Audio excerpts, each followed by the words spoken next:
কতদিন এই ডায়েরিটা খোলা হয় না। আজ 5 বছর।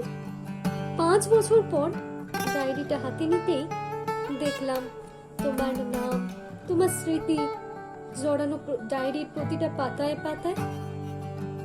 আমাদের প্রথম আলাপ থেকে শেষ কথা সবকিছুই সাক্ষী এই ডায়েরি ছিল। হয়তো তুমি নেই জীবনে আমার, কিন্তু ডায়েরির পাতায় আর মনের কোথাও আছো এখনো। কত রাত এই ডায়েরির সাথে কাটাতাম। তোমার দেওয়া গিফটগুলোর মতোই এই ডায়েরির পাতায় প্রতিটা স্মৃতির উপর ধুলো পড়েছে।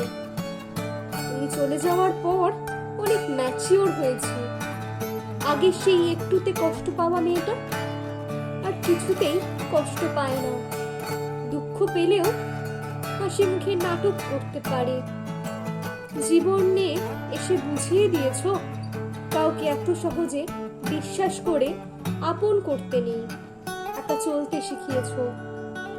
হ্যাঁ, যখন তুমি ধীরে ধীরে লাইফ থেকে সরে যাচ্ছিলে কষ্ট হচ্ছিল, খুব কষ্ট হচ্ছিল, কিন্তু এখন আর সেই কষ্টটা হয় না।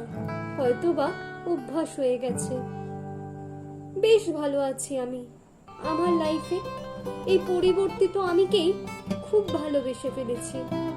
যে মেয়েটা এটা ভেবে কাঁদতো তোমায় জড়িয়ে যে সে তোমায় ছাড়া বাঁচতে পারবে না, এখন সে এসব ভেবে হাসে।